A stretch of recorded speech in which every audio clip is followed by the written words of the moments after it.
iregalo po niya sa atin. Amen. Sa Sampaloc. Praise God. Ayan po, magandang hapon po sa bawat isa sa atin. Isang napakalaking pasasalamat sa ating Diyos at napakalaking pribileyo po na sa ikalawang anibersaryo pa lang po ng Sitio Bakal ay ang iyong lingkod na po ang inyong naimbita. Kaya naman po si Kuya Dong po, kasi kilala ko po yan, silang dalawa po. Kuya Dong lang talaga ang tawag. Si Pastor Dong po, tsaka si Pastora Virgie. Sige, Ate Virgie. Mga kasama ko po yan sa PUP, lalo na po nung naging coordinator ako from 2000 to 2007. Kaya kami po ay sama-sama po dun sa PUP. Baka kasi mag-compute kayo ng aking edad. Hindi nabanggit ni Pastora Virgie. 40 years na po ako sa February na naglilingkod sa Panginoon, 40 years na po. So almost ang buong buhay ko po ay naibigay ko po sa Panginoon. Amen po ba?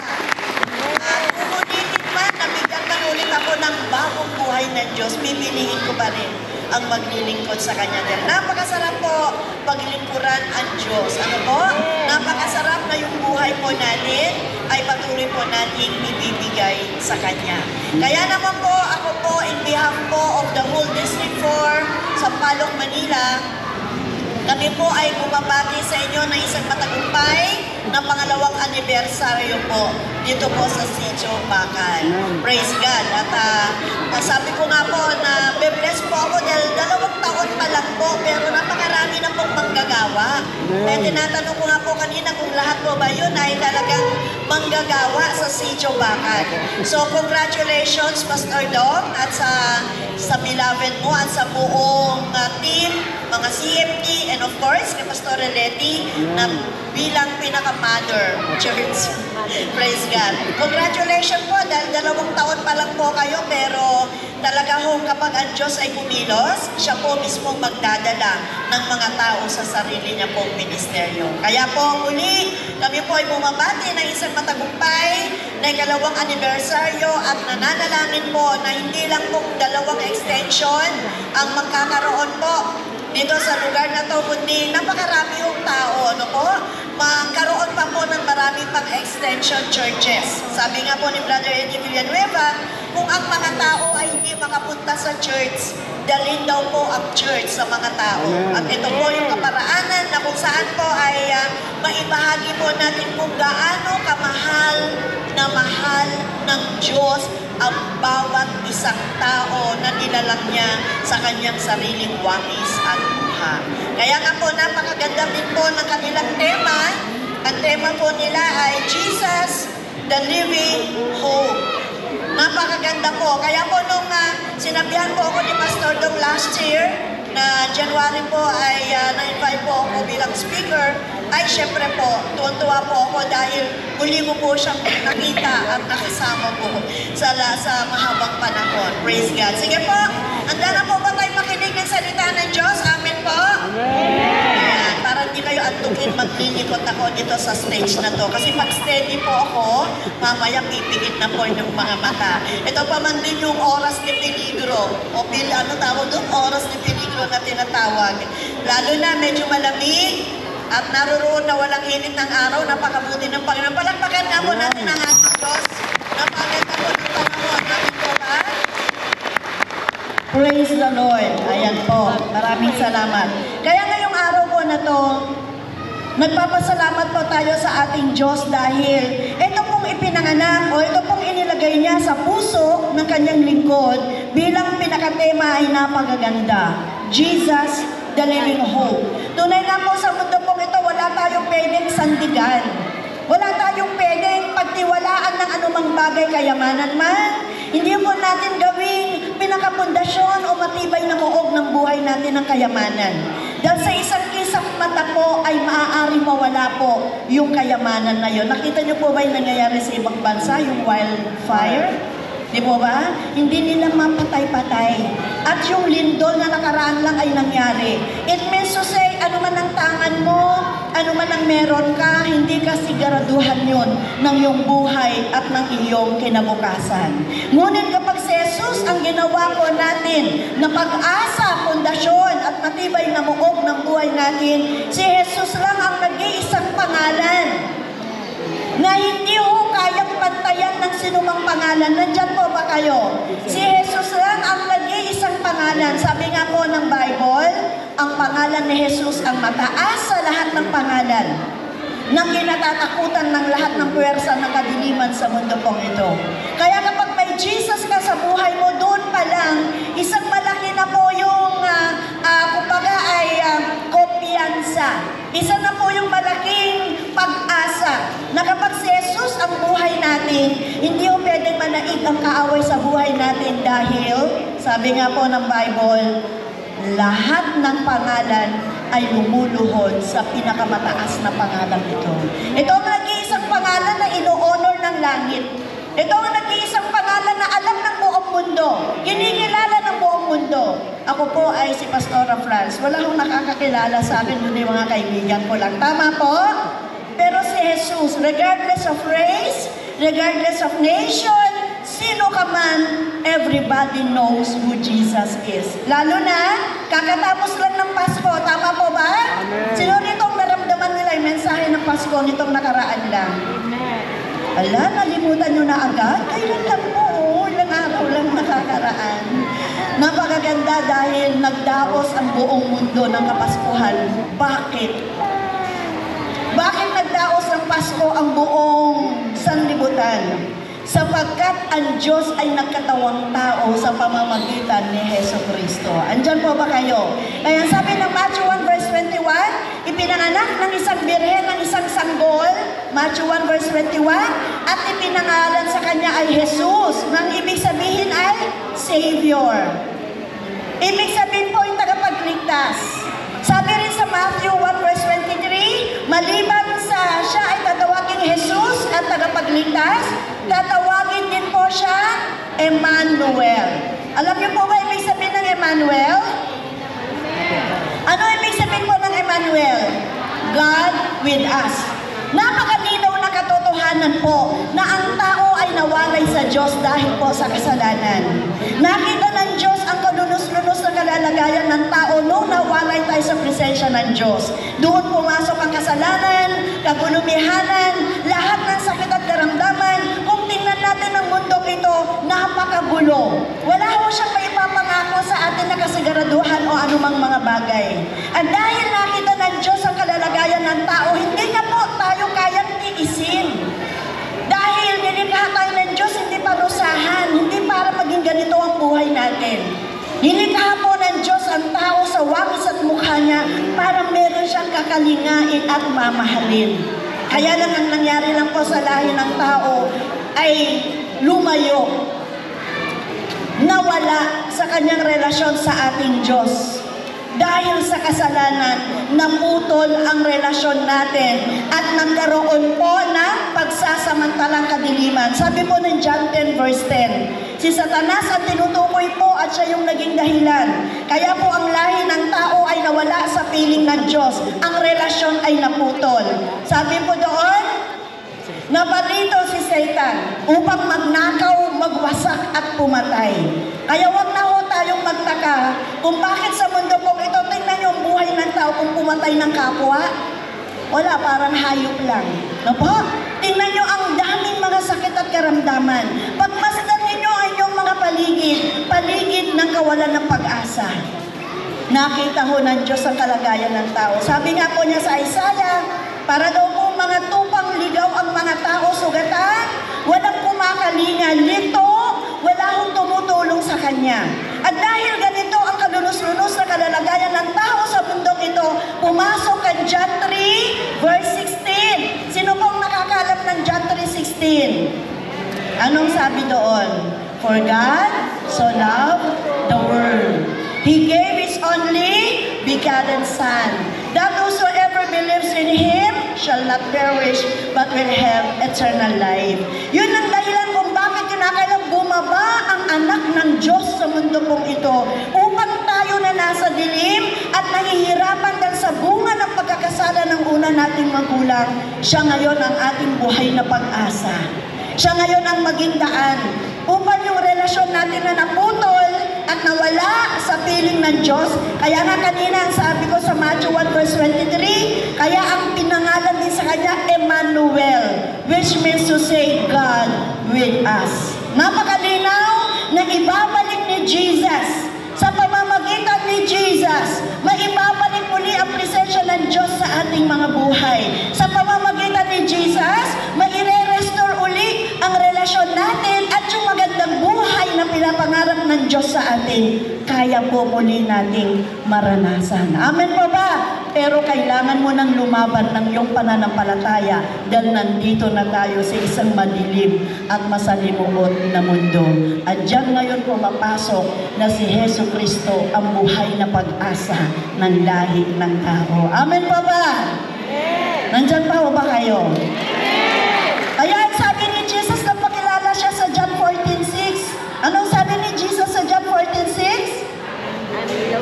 I am the way, the truth, and the life. No one can come. Siguro pwede ba natin labas yung mga verses na binabanggit ko? Kaya po ba? Or, sige po. Okay lang po. Sabi po doon sa John 14:6, sabi ni Jesus, I am the way, the truth, and the life. No one can come to the Father except by me.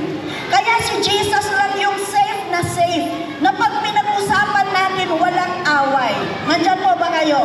Kapag kasi reliyon ang pag-uusapan natin, lahat lalaban. Kami ang tama, kayo ang mali.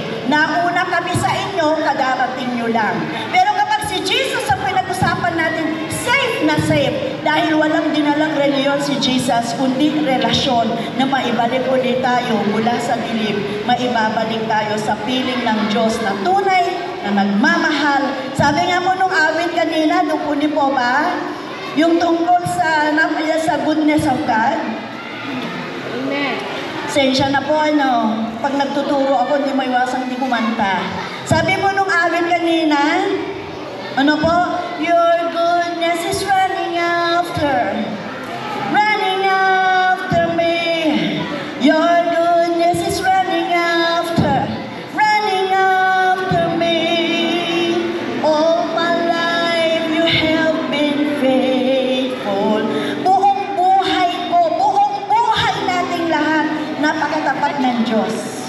Bagamat tayo nagkakasala, bagamat may mga kahinaan tayo, hindi nagbibilang ang Diyos ng ating pagkakamali at pagkakasala. Amen po ba? Laging laan ang malawak ng pagpapatawad, laging laan yung kanyang kalinga, o yung kanyang pagmamalasakit, dahil alam niya na ang tao wala nang ibang pwedeng maasahan kundi siya. Sapagkat alam niya na wala tayong ibang pwedeng bigyan ng buhay na pag-asa, kundi ang kanyang anak na si Hesus Kristo. 33 years po, si Jesus ay nabuhay bilang isang ordinaryong tao na katulad mo. Kung tutuusin, Diyos siya. Amen po ba? Alam po ba natin yung kwento bakit nagkaroon ng mundo? Sabi ng Genesis, sa mga salita lang ng Diyos na ilikha ang buong mundo. Amen po ba? Sabi niya magkaroon ng langit, ng kalawakan, ng mga bituin, nagkaroon nga. Magkaroon ng liwanag, nagkaroon nga. Magkaroon ng mga lupain, ng burol, ng bundok, ng patag, nagkaroon nga. Lahat ho ng bagay na nilikha ng Diyos, nilikha lang po niya sa pamamagitan ng kanyang salita. Pero nung likhain niya po ang tao, ang sabi niya, likhain natin ang tao sa wangis at mukha natin. Kaya po, ibang klase ang pagkakalalang ng Diyos sa tao. Amen po ba? Special. Tayo ang kanyang masterpiece.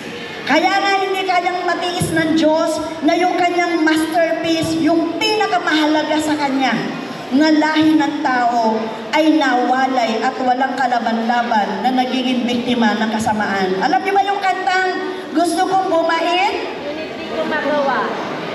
Alam niyo ba yung kantang yon? Gusto kong bumait, ngunit di ko magawa. Pero tuwing pumapasok ang bagong taon, lagi tayo gumawa ng New Year's resolution. Sino rito ang gumawa ngayon? Promise Lord, hindi na po, eto na po, eto na po. Pero hindi natin kayang baguhin ang sarili natin hanggat hindi si Jesus ang mangingialam para palayain tayo at ibalik tayo sa consciousness natin sa mabuti at sa masama. Amen po ba? Kaya natin maging mabuti dahil may Diyos na magtutulungan paglaban ang tao. Lalo ng mga Pilipino, likas po tayong mapagmahal at mapagmalasakit. Amen po ba? Kaya po yung mga kapwa natin, yung mga kababayan natin na OFW, bakit sila mahal na mahal ng kanilang mga amo? Maliban lang sa ilan na napagsasamantalahan sila. Ang mga Pilipino daw, habang sila'y naglilingkod, hindi lang sa pera nakatingin, may kasamang puso. Tama po. At ang katangian na meron tayong kabutihan dahil ang Diyos ay napakabuti, kasama yon sa pagkakalalang niya sa atin. May nang-ialam lang sa atin na kasamaan. Ito ay si Satan, kaya ang tao ay naging masama. Pero kaya nating maging mabuti sa pamamagitan ni Hesus Kristo. Amen po ba? Kaya-kaya natin mabuhay ng maayos sa mundong ito.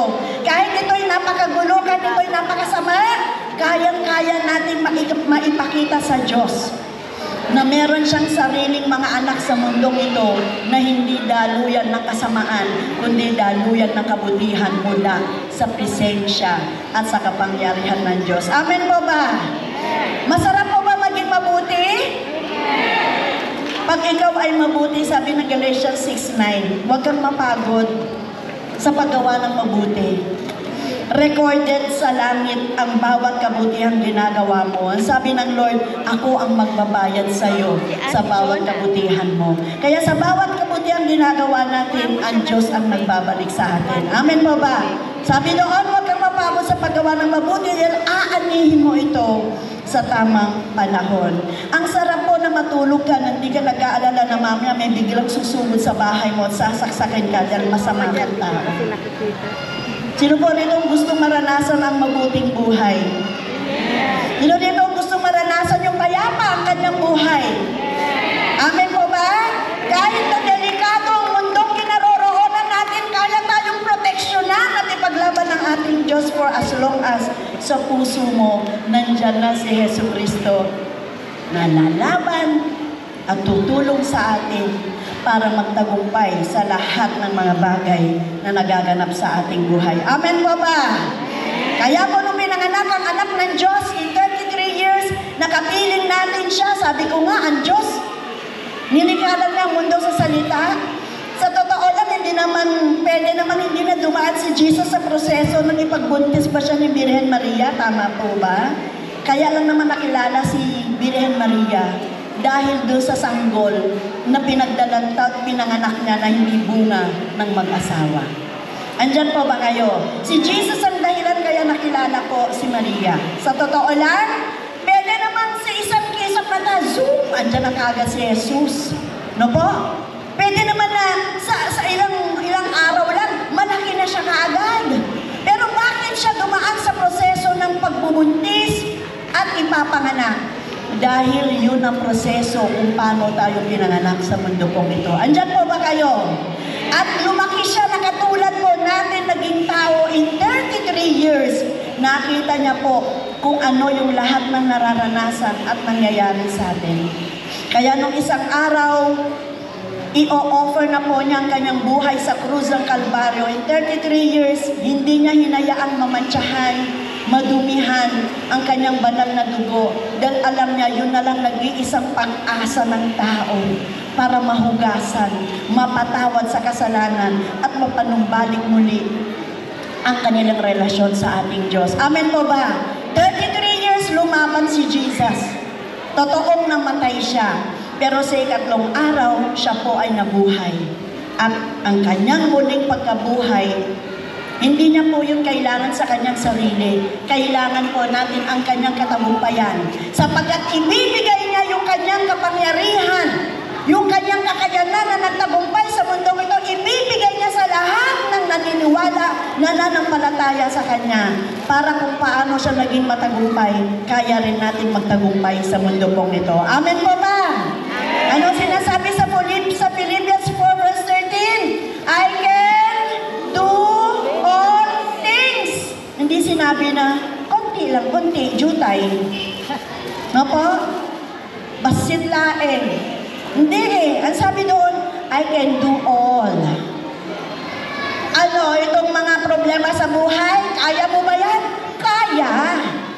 Hindi dahil sa sarili mo, kundi dahil may nagtagumpay, may lumaban, may nagtagumpay na sa cross ng Calvary.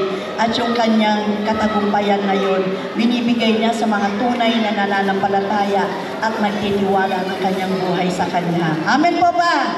Ano nga po ba yung kanta, Anak ng Crown? Yung Victor's Crown? Ano nga ba lyrics mo ulit? You have won the victory. Ayun, pasensya na po. Kailangan talaga ng assistant ng isang... Pwede ka ba anak Ay, tumulong? bye-bye. Amen. Ayan. Pasensya na po, pag nagtuturo po talaga ako, hindi maiwasan, wala akong kantang kasama para mas lalong... Yung kantang Victor's Crown, ano nga ba yung ta-na-na-na-na? Na-na-na lang talaga, alam ko, nana eh. No?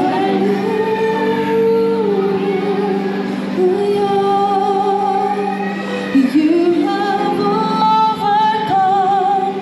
You have overcome. Hallelujah. Jesus, you have overcome the world. You were always fighting for. Yan, you are always fighting for Heaven's us. angels all around. Night and night is found in knowing that you were the victor's crown. You're my help and my defender. You're my savior and my friend. By your grace I live and breathe to worship you.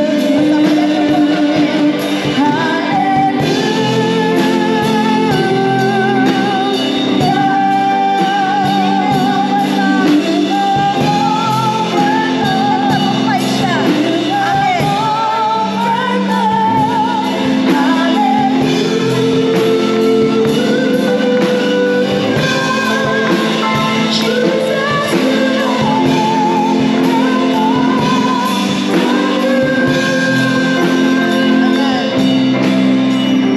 O di po ba?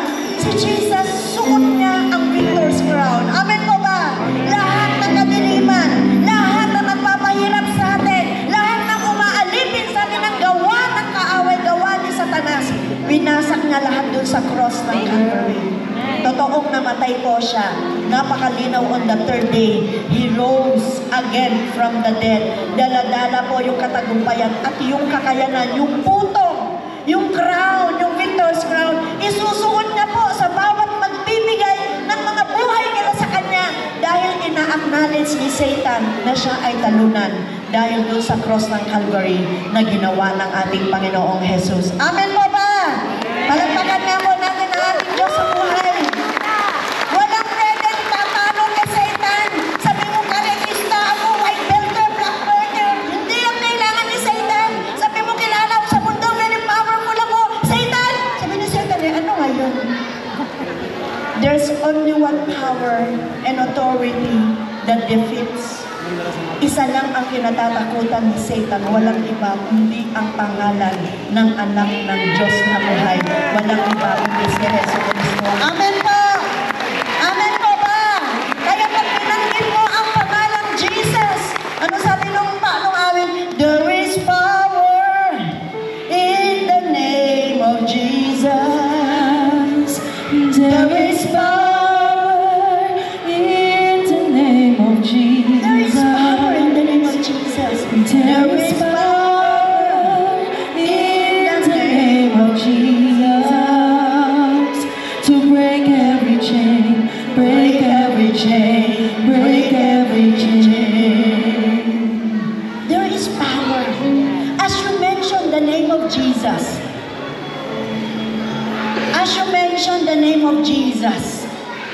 yung sakit at karamdaman mo ay patuloy na nawawalang gumagaling because Jesus has conquered sickness and disease from the cross of Calvary. Ni-represent yun ng mga latay na sa kanyang katawan. Lahat ng 39 stripes. Hindi pa kasama yung sugat sa ulo. Hindi pa kasama yung sugat sa kanyang kamay. At yung sipat sa kanyang tagiliran. Hindi pa po yung kasama sa 39 stripes. Every stripes represents every sickness and disease. Kaya sabi ng Isaiah that by the stripes of Jesus, kaya nating makamtan ang kagalingan. Amen po ba? Do we believe that there is power in the name of Jesus? That as you mention the name of Jesus, miracles are being performed. Alam niyo po, dati nung una akong nakakilala sa Lord, sensya na po, 40 years na po ako nagsiserve sa Lord. Huwag na kayo magbilang ng edad ko. Alam ko ang nasa isip niyo. 40 years na po ako nagsiserve. Nung una ako naglingkod sa Lord, ang una kong OJT sa Lord, demon possessed. Kaya kapag ako po'y naglalakad na tumatayong balahibo ko, bigla lang ako kumakanta ng puro tungkol kay Jesus. Yes, He is Lord. Habang inaawit ko, habang binabanggit ko ang pangalan Jesus, I know na ko-conquer ko ang lahat ng gawa ng kaaway. Kapag ikaw ay problemado, buntong hininga, sigaw mo lang pangalang Jesus, magmi-minister sa iyo ang Holy Spirit. Every time you confess the name of Jesus, nakakarating ito sa puso ng Diyos. At kapag binabanggit mo ang pangalan ng kanyang buntong na anak, nadudurog ang kanyang puso na nandal sa pagtawag mo sa kanyang anak. Tayo ang dahilan kung bakit brutally, napaka-cruel ang kanyang death dahil sa bawat isa sa atin. Eh, every time we confess the name of Jesus, nababago ang sitwasyon ng ating buhay. Amen po ba? Amen! Sabi nang sa, ay hindi, banggitin ko yung pangalan ng kumpare ko. O sige, i-record mo pa. Gumamit ka pa ng speaker. Hindi yung kinatatakutan ng kaamay. But as you mention the name of Jesus, the devil knows there's only one name above all names na kanyang kinatatakutan. At ang pangalan yun ay ano po? Anong pangalan mo noon po? Jesus! At yun ngayon ang pag-uusapan natin. Si Jesus ang buhay na Diyos, tagapagligtas, kaya may buhay siyang pag-asa na binibigay sa bawat isa. Amen? Minsan, pag umaasa tayo sa tao, promise, tutulungan kita, hindi kita iiwan. Totoo? Nyamot? Totoo? Oo, promise. Nako, putulan mo man ako ng daliri. Pero minsan kapag yung tao po ang ating sandigan o ang ating aasahan, bukas makalawa, hindi mo na yan makikita pa muli. Pero si Jesus ang nag-iisa na hindi nag-iiwan sa lahat ng laban at lagi kanyang sasamahan sa lahat ng sitwasyon ng ating buhay. Amen po ba? Amen po ba? Kaya sabi po dito sa 1 Peter 1, verse 3 to 5, ayan, punta na ho tayo. Salamat sa malakas na hangin, pinapaypayan tayo ng Lord. Ayan po. 1 Peter 1, verse 3 to 5, ito po ang ating pinaka-text. Ngayon pong hapon pong ito bilang pagkilala kay Jesus na siya yung ating mga buhay na pag-asa. Sabi rito, blessed or gratefully praised and adored be the God and the Father of our Lord Jesus Christ, who, according to His abundant and boundless mercy, has caused us to be born again. That is, ano ibig sabihin ng born again? That is to be reborn from above, spiritually transformed, renewed, and set apart for His purpose, to an ever-living hope and confident assurance through the resurrection of Jesus Christ from the dead.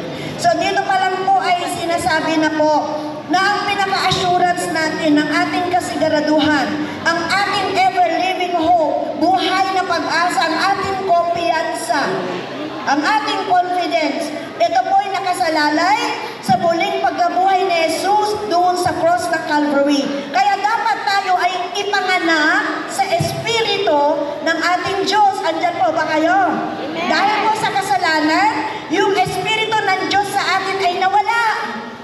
Sino ngayon naghahari sa atin? Kaya kailangan tayo sa restoration ng ating relasyon, kailangan ipanganak muli yung spirito natin sa espiritu ng Diyos para patuloy na makakilos siyang malaya sa ating mga buhay. Regardless of religion or who you are, hindi na ho tinitingnan ng Diyos kung ano man ang dala mo. Ang tinitingnan niya, yung puso mo na yan. Yung puso bang yan ay naghahanap ba?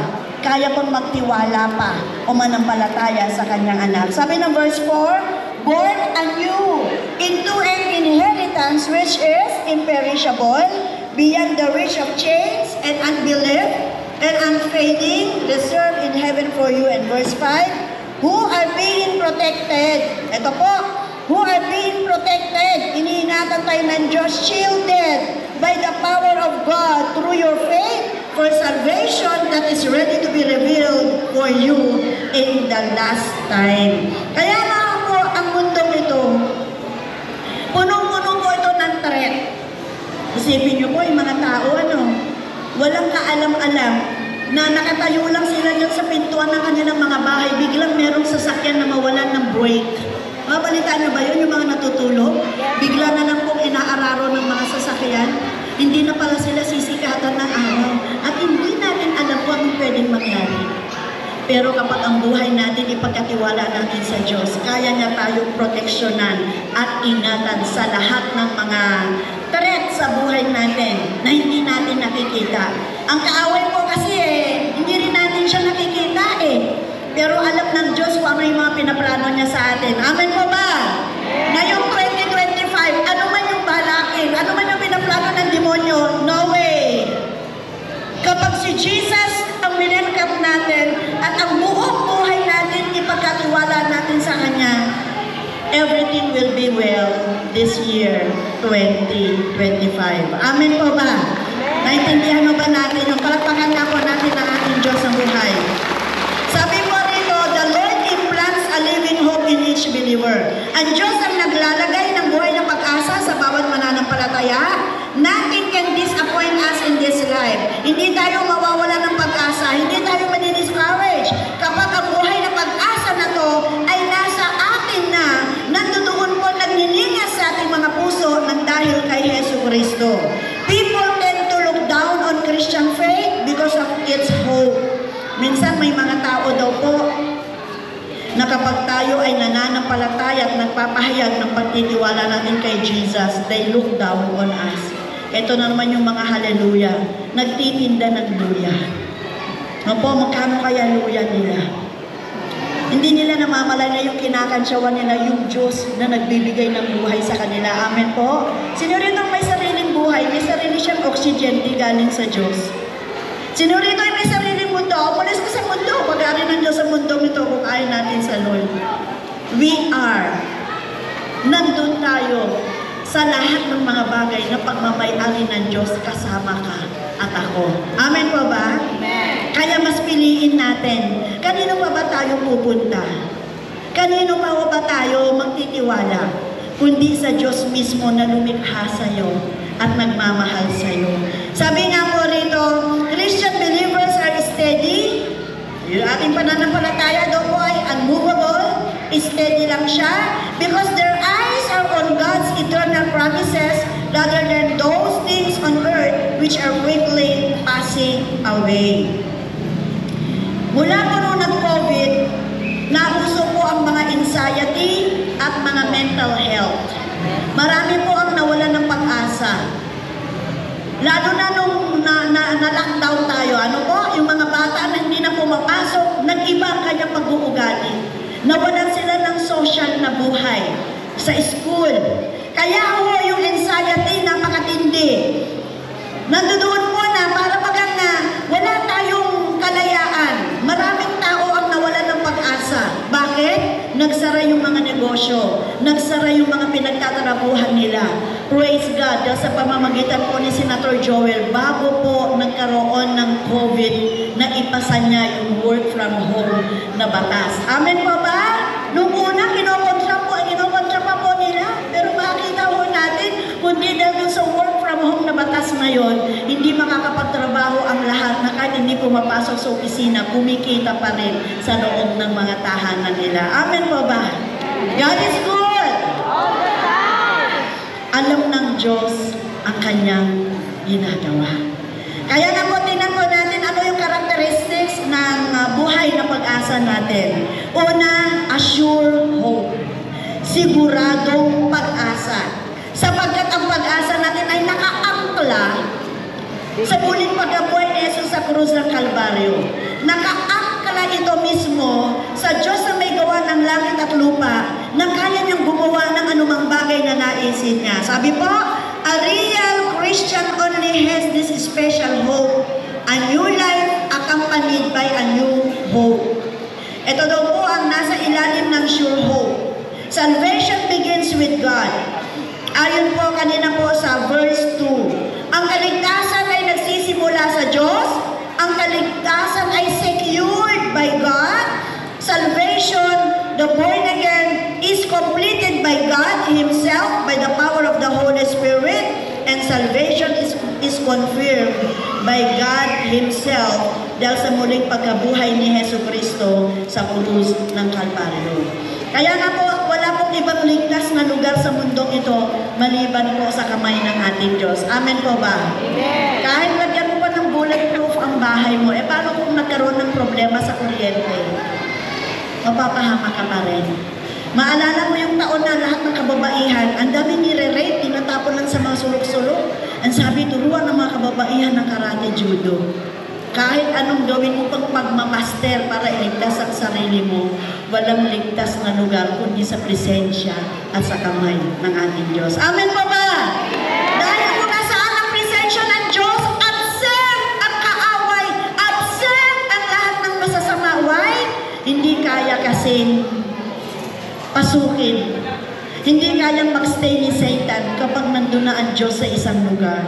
Kaya kapag sa buhay natin nandun na presensya ng Diyos, lalayuan tayo ng demonyo. Sino rito ang gusto makipagkaibigan kay Satan? Dalawa lang naman nag-e-exist sa mundong ito si Lord at saka si Satan. Si dilim at saka si liwanag. Hindi sila mag-best friend. Actually, magkaaway sila. Amen po ba? Kaya nga tinalo ni Jesus sa cross si dilim. At sabi niya sa John 8:12, ako ang liwanag ng mundo. Sino man ang lalakad sa akin, hindi na mabubuhay sa kadiliman. May problema ka man, dumarating man ang dilim sa buhay mo, manginibabaw pa rin ang liwanag ng Diyos dahil ang Diyos ay nasa atin, ano man ang sitwasyon ng ating mga buhay. Amen po ba? Palakpakan nga po natin ang ating Diyos sa buhay. Alam niyo yung palakpak niyo, hindi para sa Diyos. Buti pa yung artista pag dumating, may kasama ng talon, may kasama pang ilaw, nahihipatay pa. Pag nanonood ng basketball, mawag-shoot, kulang na lang mahulog sa tinuupuan. Ngayon ang pinapalakpakan natin, Diyos lang naman. Hello, are you there? Kaya ba natin palakpakan ng Diyos higit sa sinumang tao? Ito sinasabi natin. Hallelujah!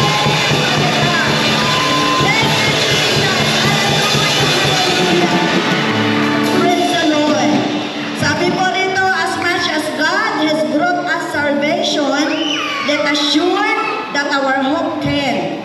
Kaya natin umasa at may kasiguraduhan ang pag-asa nito. Living hope, ang buhay na pag-asa, nagsisimbolo ito ng isang pag-asa that goes on and on and on. Ibig sabihin, pag may problema ka, hindi mamamatay yung pag-asa kapag si Jesus ay nasa iyo. Amin po ba? Bilang mga tao, syempre pag namatayan tayo, pag may problema, naaapektuhan. Nahihirapan tayo. Pero hindi tayo magdedwell sa problemang yun. Dahil ang sabi ni Jesus, ano man ang kalagayan mo sa buhay, Christ is the answer. Amen po ba? Si Kristo ang kasagutan sa lahat ng problema natin. Amen? Kaya yung kalungkutan natin, yung pagiging, anong sabi dun sa Bisaya, nung ano ba yun, yung nalalanta. Ano nooy? Nalalanta ka naman, wala ka naman kabuhay-buhay. Arise, for Jesus is alive. He will always be the answer. He can make things possible. Sabi nga po rito, it is not a hope that disappears. Hindi daw po ito nawawala. Kahit anumang sitwasyon mo sa buhay, mangingibabaw ang kapangyarihan ng pag-asa nito dahil ang author at ang pinagmumulan ay buhay na buhay sa pamamagitan ng banal na Espiritu. Pangalawa po, eternal hope. Ibig sabihin, to obtain an inheritance which is imperishable and undefiled and will not fade away, reserved in heaven for you. If one hopes in this world, then it is a dying hope, for this world is perishing. Kapag ang pag-asa mo daw po ay galing sa mundong ito, wala kang dapat asahan dahil ang mundong ito, darating ang panahon, mawawala sa kanyang inalalayan. Kita niyo yung nangyayaring away sa iba't ibang bansa. Anong pinag-uusapan? Bomba? Nuclear. Amen po ba? Anong sabi ng nuclear? Pag pinakawalan yung pinakamatinding nuclear, mawawala ng mundo nito sa kanyang kinaroroonan. Ikaw, ako, pansamantala lang tayo lahat sa mundong ito. Amen? Si Abraham buhay po. Diba? Kahit 1,000 taon sila nabuhay, patay pa din. Why? Kasi ang tao, pansamantala lang nandito, ang talagang uwian niya ng walang hanggan, yung eternal home, buhay na walang hanggan. Amen po ba? Sino rito ayaw mamatay? Ako ayaw umalis sa mundo. O sige, mag-rapture na. Kukunin na ni Jesus ang lahat ng kananiwala sa Kanya. Gusto mo maiwan? Maiwan ka. Harapin mo lahat ng problema mong mag-isa. Kaya natin? Hindi ho. At kahit na ayaw mong mamatay, ang sabi po ng Philippians 3 verse 20, ang tunay na citizenship natin wala sa mundong ito. Ito ay nasa kalangitan. Kaya nga bumaba si Jesus Christ para pag pumikit ang mata mo sa mundong ito at babagsak ang katawan mo bilang isang bangkay at babalik sa alabok na kanyang pinanggalingan yung spirito mo. Diba sabi ko kanina, yung spirito natin nakawangis at kamukha ng Diyos yun ang babalik sa Kanya upang magkaroon ng tunay na kapahingahan doon sa buhay na walang hanggan, kapiling mismo ang ating Diyos. Amen po ba? Yun ang pinakamagandang pag-asa nating lahat. Doon, wala si Judith. Sino rito nakakakilala kay Judith? Judith na naman ng electric. Ano ba ito? Meron po. Judith na naman ng paniningin ng bahay. Judith na naman. Kilala niyo si Judith? Bisaya man, Judith po. Di po ba? Sa mundong ito, ang dami nating hinaharap. Pero ang sabi ng Revelation, napakaganda. Pag ikaw ay nawala na rito, lahat na naging luha mo, pupunasan ng Diyos at mararanasan mo ang tunay na buhay sa piling niya mismo. Amen po ba? Amen po ba? Kaya habang tayo may buhay at may lakas, enjoy not only sa buhay mo, sa pamilya mo, enjoy with the presence of the Lord. Para pag mawala ka dito, si Lord mismo susundo sa atin patungo sa buhay na walang hanggan. Amen po? Amen. Di natin pwedeng sabihin, bata pa ako, di pa ako mamamatay. Sabi na Ecclesiastes, no one knows kung ano mangyari bukas. Amen. Walang nakakaalam. Pero isa lang sigurado, life is too short and death is so sure. Kaya habang buhay ka, lakarin mo ng passport mo sa langit. At ang pinakapasaporte natin, walang iba kundi si Yesu Cristo na namatay sa krus ng Kalbaryo. Amen po! Ang pinakaselyo ng passport, ano? The Holy Spirit, sabi ng Thessalonians, and you are being sealed by the power of the Holy Spirit para siguradong pasok ka sa langit, hindi ka maaagaw ng kaaway papunta sa impyerno. Sino rin ang gusto pumunta sa impyerno? Pag pinag-uusapan impyerno, maniwala ka ba impyerno? Gusto nyo masubukan? Sabi ko nga, Lord, medyo upang masilip ang langit. Pero pag nasilip ko po, ibaba niyo po ako, huwag mo muna akong kunin. Hindi pwede yun eh. Amen po! Kaya ang totoong may impyerno dahil may masama. Dahil nandyan si devil. At totoong may langit dahil may Diyos. Inuulit ko, ikaw ako, isang araw mawawala sa mundong ito. Kaya habang nandito tayo, magkaroon ka ng buhay na pag-asa kay Jesus. Na sa pagpikit ng mata mo rito, unang bukas niya, nakita mo na ng face-to-face si Jesus Christ. Amen po! Palagpakan nga po natin yung mga nais, makasama dito pa lang ang ating Diyos, at lalo na sa buhay na walang hanggan. Pangatlo na po, hanggang 3 lang po ang aking ituturo. And enduring hope. Sabi mo rito sa verse 5, who are protected by the power of God through faith. Kailangan natin manampalataya. Kailangan natin bigyan ng room. Kinakailangan bigyan natin ng laya ang Diyos sa nakakilos, na maghari, na magmamay-ari sa buhay na ito. Para tayo ay kanyang proteksyonan sa kanyang sariling kakayanan, ng kanyang kapangyarihan sa pamamagitan ng pananampalataya. Napakahalaga kasi ng faith. Anong sabi ng Hebrews 11 verse 6? It is impossible to please God without faith. Kailanman hindi malulugod, hindi matutuwa ang Diyos sa atin kung wala tayong pananampalataya sa Kanya. Ang pananampalataya kasi pag welcome, na ang Diyos ay mangingialam sa buhay mo, lalo na pag hindi mo na kaya ang kalalagayan mo sa buhay. Ang pananampalataya kasi pagbubukas ang pintuan natin mga puso, that God will take over. Kaya sabi niya sa Hebrews 11:6, it is impossible to please God without faith and believe that He is the rewarder of those who diligently seek Him. Yung mga tunay na nagkahanap. And enduring hope continues through bad times. Satan tempts us. Ayan. Tinutukso tayo ni Satan. The world lures us. Dinudurog tayong pilit ng mundong ito. Our flesh, itong buhay na ito, lumalaban bawat araw. Pero kanyang pangako, but God's power is stronger than anything in this world. Walang mas nakakahigit sa kapangyarihan ng ating Diyos. Amen po? We might not feel like holding on, but we do and we must because God is in full control.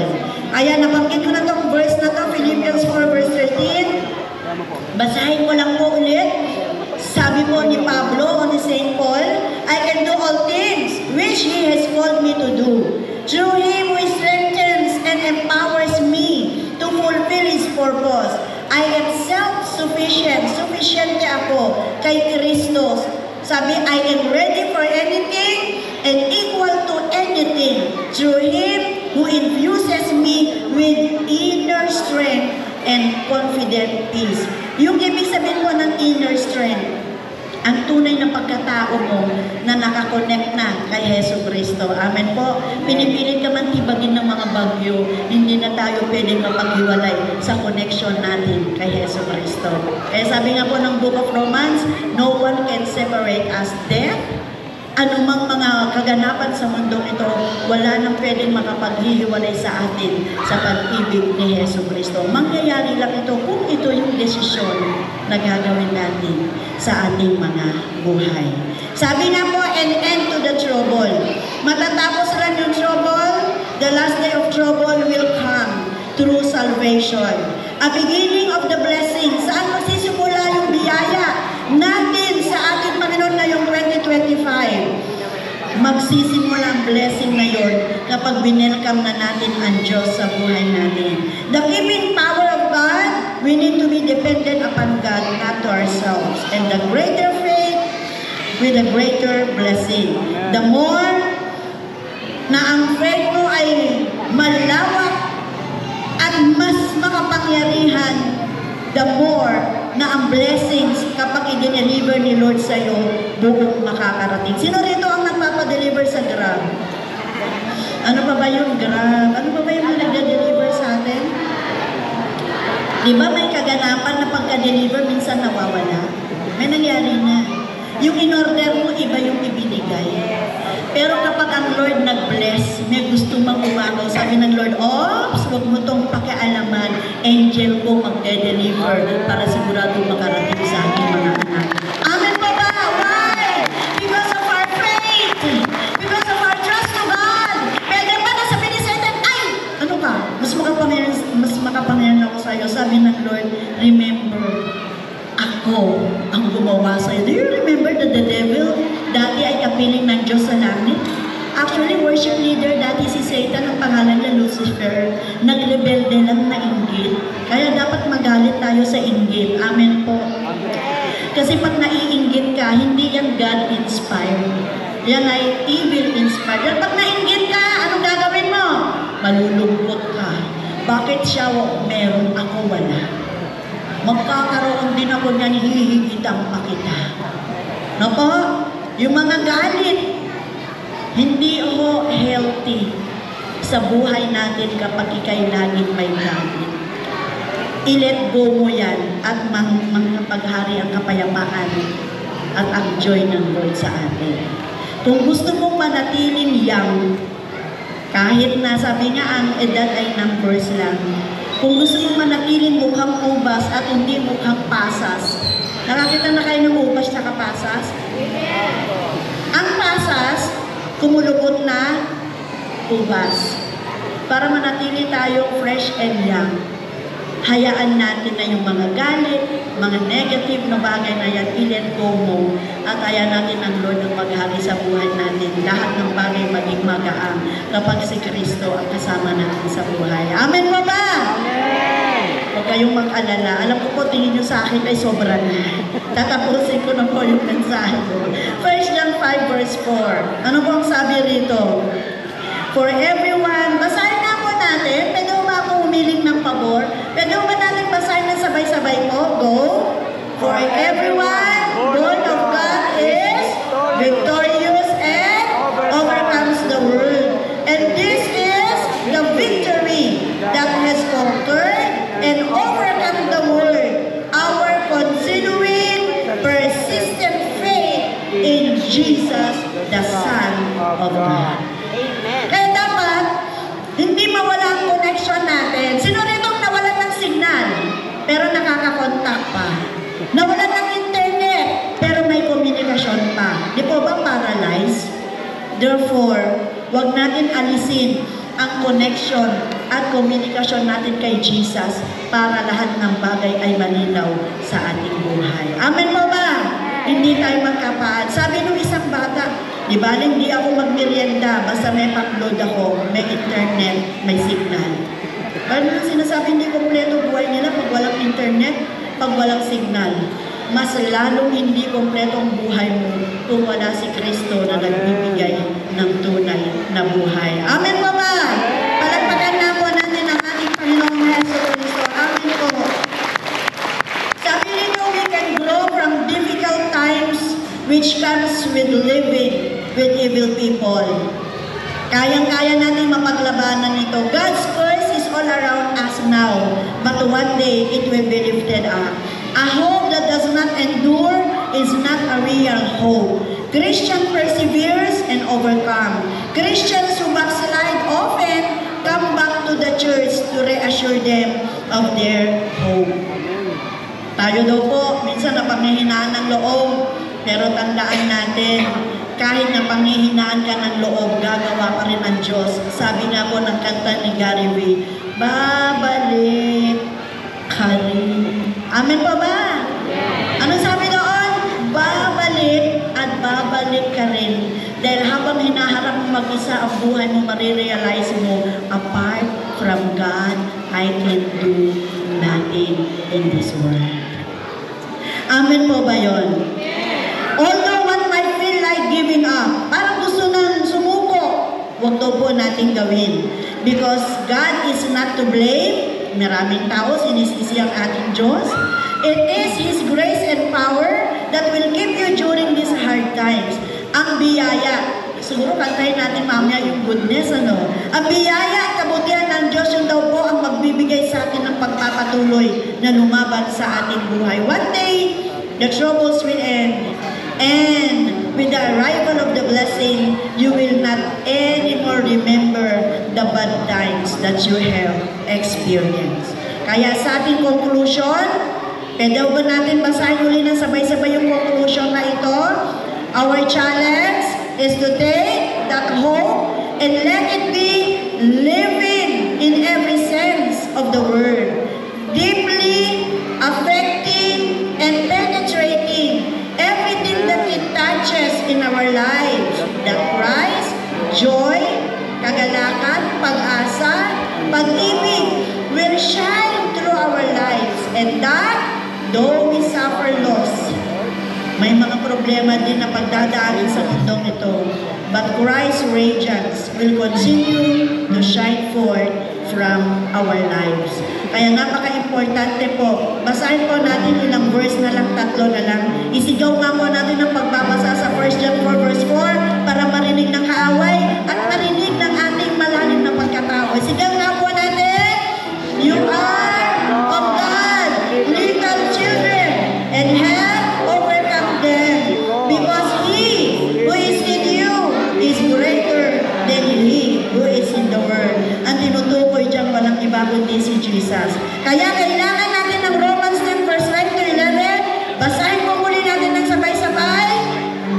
That if you confess with your mouth Jesus is Lord and believe in your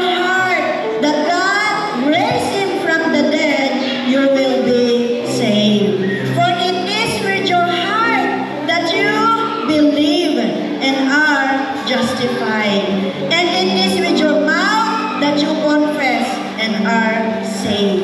As the scripture says, anyone who trusts in Him or in Jesus will never be put to shame.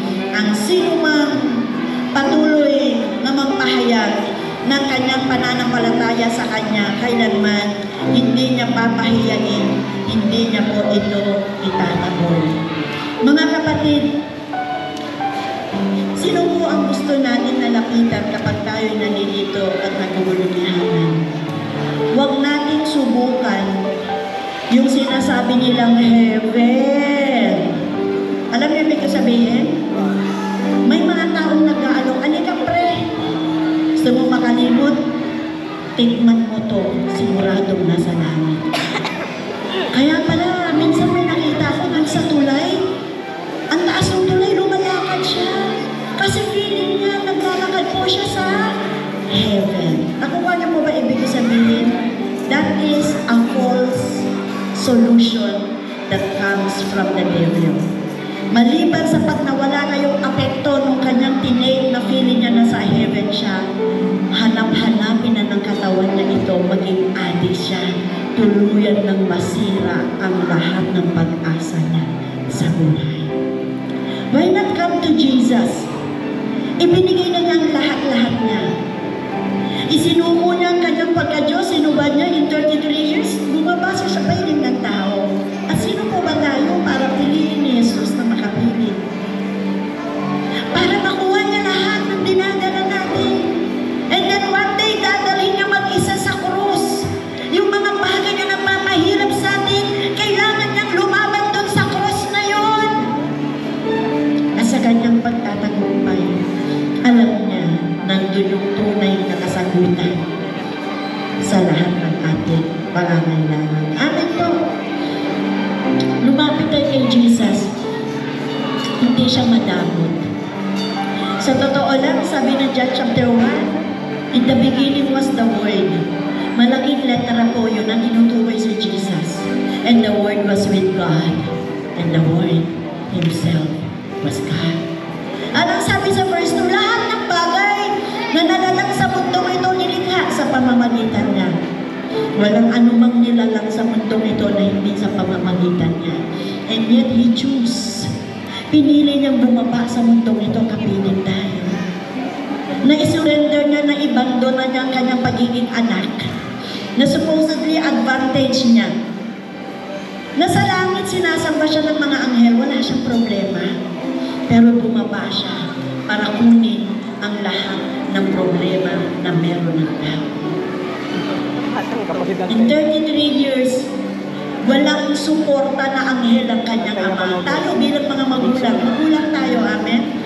Papalad natin pag wala yung mga anak natin may text, anak, nasaan ka na? Kamusta ka na? Pag nasa malayong anak natin, anak, nagpag-grab ako ng food. Ito ang mga kailangan, may Cebuana, merong, ano pa ba yung Gcash. Pero si Jesus nung bumaba sa mundo, walang anghel, walang suporta. Tinigis siya ng kanyang ama para lang sa iyo at para sa akin, na masigurado niya na maging maganda ang kalalagayan natin. Ang tanong, kanino mo ngayon ibibigay ang buhay na yan? Pagmamayari ni Jesus ang buhay natin, nilikha tayo sa pamamagitan niya, nawalay tayo dahil sa kasalanan. Sa pangalawang pagkakataon, naging pagmamayari niya tayo dahil dinayaran niya tayo at tinubos niya tayo sa krus ng Kalbaryo. At tanong, kanino po ba natin gustong pumunta? Kanino po ba natin gustong ibigay ang buhay natin? Gaano man tayo kasama, kaya itong patawagin, hugasan ng kanyang banal na dugo at antingin niya sa iyo para hindi nagkasala, kasi ganyan tayo kamahal ng ating Panginoong Jesus. Amen po ba? Kaya ba natin i-welcome si Jesus sa buhay natin? Amen! Sabi ng mga tao, no, kailan po pera, money. Kaya sabi nung kanta, money. Kala nila pera lang ang kailangan. Kung meron kang pera pero wala kang Jesus, isang kisap mata, mawawala yun at iiwan ka rin. Pero kung may Jesus ka, hindi lang pera ang meron ka. Amen po? Pag may Jesus ka, kaya mong matulog ng mahimbing. Kaya mong kumain at i-enjoy ang lahat ng meron ka. Dahil kapag kapag si Jesus ang meron ka, you have everything. Amen po ba? Ano pa bang hahanapin natin kapag si Jesus na mismo ang kasama natin? Isa pong katanungan sa bawat isa ngayong hapon na to. Gusto ba natin na itong 2025, ibigay natin kay Jesus at bahala na siya? At patunayan niya na siya Savior, na siya ang Lord, na siya ang Diyos, na siya ang lahat-lahat sa buhay natin. And allow 2025 in the hands of Jesus. At pagmasdan natin, sabi ng Psalms, and I will taste and see the goodness of God all throughout my life. Tayo pong lahat ay tumayo sa oras na ito. Bukas po ang ating harapan. Bukas po, ito pong area na ito. Gusto po nating subukan si Jesus. Sinasabi ko sa inyo mga kapatid, subukan nyo kung gaano siya magmahal at papatunayan niya sa bawat isa. Subukan natin ibigay ang lahat kay Jesus at ipapakita niya ibang buhay ang kanyang ino-offer sa ating lahat. Amen po ba? Gusto po ba natin ibigay ang buhay natin kay Jesus? Rumakbang po tayo rito sa harapan at sa ating pag-akbang. Nakikita ni Jesus na welcome na po siya sa ating mga buhay. Sige po. Sino po gusto mag-offer ng kanyang buhay kay Jesus? Sino po gusto mag-welcome kay Jesus sa kanyang buhay? At talagang sasabihin niya sa lahat ng aspeto, sa lahat ng sitwasyon, Christ will always be the answer. Huwag mo tayong mahiya. Ang tinatanggap natin, hindi isang reliyon. Ang wini-welcome natin, hindi isang bagong paniniwala. Ito mismo ay ang anak ng Diyos. Sige po, come. This is now the altar of God. It represents that God is here. Ang sabi ng Book of Matthew, kung may 2 o 3 nagtitipon sa akin pangalan, ako ay nasa kanilang kalagitnaan. Come on. Jesus is just waiting for us. Sabi niya sa Revelation 3 verse 20, kumakatok ako sa pintuan ng inyong mga puso. O sino mang makikinig sa aking pagkatok, bubuksan niya ang pintuan ng kanyang puso at i-welcome niya ako. Kakasamahin ko siya sa lahat ng bagay ng kanyang buhay. Inuulit ko, ibang klase ang buhay kapag si Kristo Jesus na mismo kasama natin. Sige po, muli, huwag tayong mahiya. You are free to come. At sa oras na ito, Jesus as our living hope, Jesus as the answer sa lahat ng ating mga pangangailangan. Alam ko, wala nang hihigit pa kay Jesus. He is the author of life. He is the light of the world. Si Jesus ang nag-iisang anak ng Diyos na bumaba sa mundong ito para mag-intervene sa kalalagayan natin. Kung sa oras na ito, willing tayo na buksan ang buhay at puso natin sa anak ng Diyos na si Jesus Christ. Pero ba tayo lahat ay inukot umikit at itaas natin ang ating mga kamay? Huwag kayong mag-alala, hindi ho kayo nagtataas ng kamay sa akin. Nagtataas tayo ng kamay bilang respeto sa banal na Espiritu na sa oras na ito ay nasa ating kalagitnaan. And I know from the heavens, sa trono ng Diyos, nakikita niya po ang bawat isa sa atin. Alam niya po kung anong laman ng ating mga puso. Alam niya po kung ano yung mga dahilan at mga panalangin. Kaya mong manampalataya sa Diyos na ito. Itaas mo po ang iyong mga kamay. Pumikit po tayo. Huwag mo natin pansinin ang ating mga balik. Focus on Jesus. Focus on the Holy Spirit. God is here. God is here. Hallelujah. Habang nakataas lahat ang ating mga kamay, pero ba tayong sabay-sabay na lalapit sa presensya ng Diyos sa pamamagitan ni Jesus? Habang nakataas lahat ang ating mga kamay na kayo at nakapitin, pero ba tayong sabay-sabay na manalangin? Ama namin Diyos, sa oras na ito, nagpapasalamat po ako sa sobrang kabutihan, sa sobrang kahabagan, sa iyong pagmamahal, sa iyong pagmamalasakit, para sa akin, sundulan, bumaba ang iyong anak sa mundong ito, upang patuloy na ayusin, ipaglaban ang aking buhay. Kaya sa oras na ito, Ama, lumalapit ako sa inyong harapan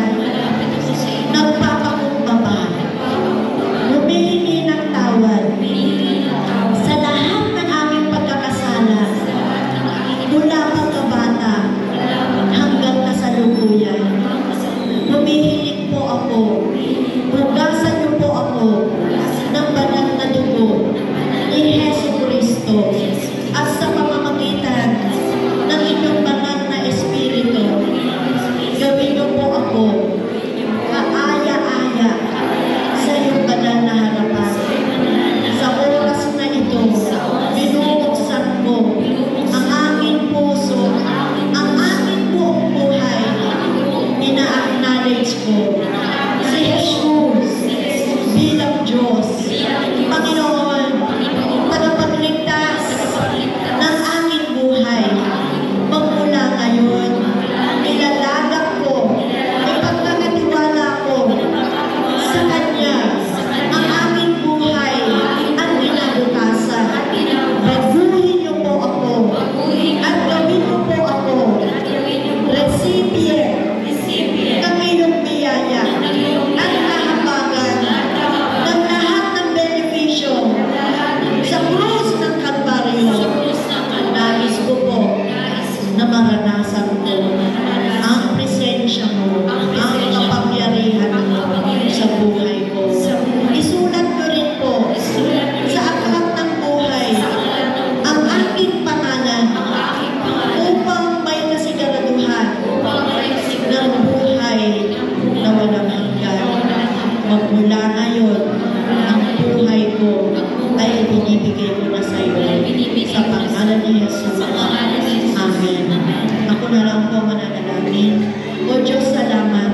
Hindi na sayang ang mga minuto na ininilagi ng lahat ng iyong mga anak na nandito, na ang salita mo na may kakayanang magbigay ng buhay, ng pag-asa, ng kaligtasan, ng kagalingan. Lord, ang buong lugar na ito, kanina mo ba pinupuno ng iyong kapangyarihan, ng iyong presensya. At sa oras na ito, itinataas ko sa iyo, O God, ano man ang kanilang mga dalangin, batid mo to. Ano man ang kanilang kahilingan, kung meron man sa kinakaramdaman, O God, patuloy mong ipadama sa kanila na sa mga natin ni Jesus, kaya nilang matamo ang pagplotong kagalingan. Lord, ang mga nabubulimiyahanan, ang mga nangilito, Panginoon, i-release mo ang inner joy and peace.